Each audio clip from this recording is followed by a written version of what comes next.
Hello. In last week's story, we learnt that Moses was saved by Pharaoh's daughter and lived in the palace where he grew up to be a man. As an adult, Moses went away from the palace for a while, but God spoke to him very clearly through a burning bush and told him to tell Pharaoh to let the Israelites go and to stop keeping them as slaves.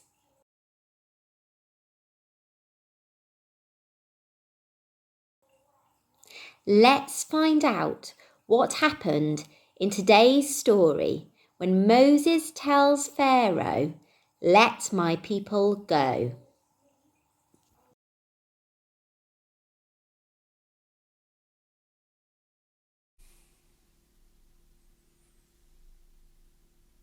Oh, hello. How are you today? Do you know, you've just caught me reading my Bible.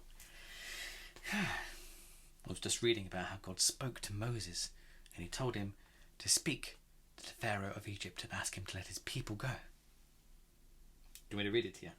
Okay. Settle down, get comfy then, and I'll tell you what happened. When Moses and his brother Aaron got to Egypt, the Lord told them what to do. He said, "Go to Pharaoh and tell him to let the Israelites go. He will be very stubborn and it will take many signs and miracles before he will let you go. But everyone will know that I am God when he finally frees the Israelites." So they did what God asked, and they went to see Pharaoh. In front of Pharaoh, Aaron threw down his staff and it became a snake, just as God told Moses that it would. Pharaoh didn't look surprised at all. He actually just smiled at Moses and Aaron. Without a word, he snapped his fingers, and a minute later, 3 men walked in. Pharaoh whispered in one of the men's ears, and he nodded and spoke quietly to the others. All at the same time, they threw their staffs that they were carrying to the ground, and they became snakes, just like Moses and Aaron's. Moses and Aaron turned to look at each other with disappointment. They realized that these men were Pharaoh's magicians. Just as Moses was feeling defeated, his snake swallowed up all of the other snakes. This made Moses smile. Surely Pharaoh would let them go now. Pharaoh didn't seem to care. He shook his head and said, "Nice try, but the Israelites belong to me and they work for Egypt. I will not let them go." Moses left disappointed, but he was excited to talk to God about what they would do next. I mean, after all, God told him that it wouldn't be easy. So when God spoke next, they listened well. "Pharaoh's heart is hard. He's still not going to change his mind. Go see him tomorrow morning. He didn't listen today, but I will continue to show him that I am God." With their instructions from God, Moses and Aaron met Pharaoh the next morning.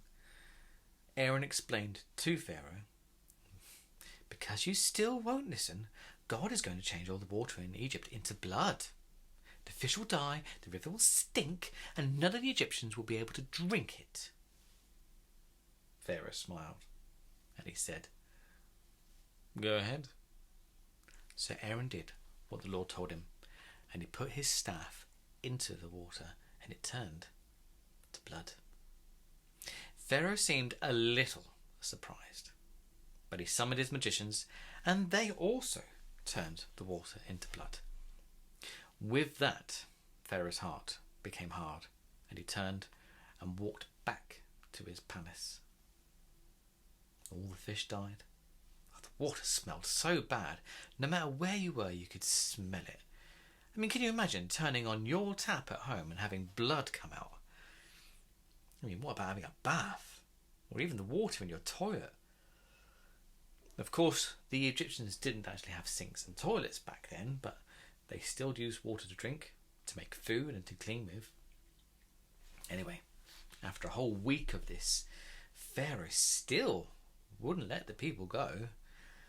But his magicians couldn't turn the blood back into water either.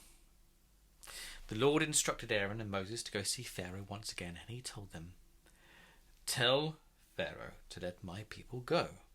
If he refuses to let them go, I will plague the whole country with frogs." Well, they did as God asked, and Pharaoh once again refused to let the people go. So Aaron stretched out his hand over the waters of Egypt, and the frogs came up and covered everything. I mean, they were really everywhere. They were in the ovens where they cooked, in their beds, and they even jumped on the people. Well, the magicians could also make frogs appear, but this would be the last time that their magic would work. After a day of this, Pharaoh couldn't take it anymore, and he called for Moses and Aaron. He probably didn't get any sleep with frogs jumping all over him. He begged Moses, "Pray to the Lord to take the frogs away from me and my people, and I will let your people go." So Moses prayed to the Lord. All the frogs died. But when Pharaoh saw that all the frogs were dead, he was relieved, and he hardened his heart, and he changed his mind. Well, there were many other plagues that followed. There were gnats and flies. All the livestock got sick and died. The Egyptians were covered in sores. Hail came down and killed all the crops. Locusts came and ate all the grass and everything green. And then there was complete darkness. Nobody left their homes because they couldn't even see where they were going. With each of these plagues, Pharaoh said he'd let the Israelites go if God put things back to normal. But then he kept changing his mind. Oh, you'd think he would have learnt his lesson and let the Israelites go. I mean, God doesn't give up. Now, you may have felt sorry for the Israelites during all these plagues, but God made sure that they were not touched by them. Only the Pharaoh and his people, the Egyptians, went through these terrible times. Well, the Israelites lived a little way away, and God kept them safe, and he put a pretend wall around them so that none of the plagues could come to them. If you thought all the other plagues were bad, there was one last plague, the 10th plague, that was worse than any of the others. The Lord told them, "This will be the last plague on Pharaoh and Egypt. After this they will let you go. Around midnight I will go throughout Egypt. Every firstborn son in Egypt will die, even the son of Pharaoh, and there will be great sadness." Moses and Aaron, they warned Pharaoh, but he refused to listen. The Lord had special instructions for Moses and Aaron so that the Israelites would be sure to stay safe during this last plague. He told them the Israelites must kill their best sheep or goat. Then they are to take some of the blood and they must smear it on the sides and on the tops of the doors of their houses.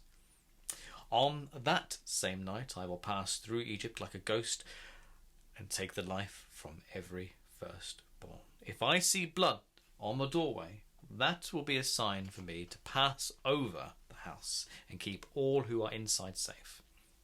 This day will always be known as the Passover because you were passed over and kept safe by God. You will continue to celebrate this day for many years. Do you know some people still celebrate it today? They were also to eat unleavened bread. That's bread that is flat, not fluffy like we eat it. This would always remind them of the hurry that they left Egypt in. Now, you have to remember, Pharaoh could have stopped this a long time ago. God gave him many opportunities to let the Israelites go, but he would not listen. Unfortunately, God had to teach Pharaoh a lesson. And he did what he said he would do. After Pharaoh realized what happened in Egypt, he called for Moses and Aaron just after midnight, when he said, "Leave my people. You and all the Israelites, go worship the Lord as you wanted. Take all your animals and get out of here." Well, the Israelites gathered up gold and silver from the Egyptians, who were glad to see them leave, and they left with Moses. Well, thank you for listening. I hope you enjoyed the story. I think this story is going to be continued next week. So, bye for now.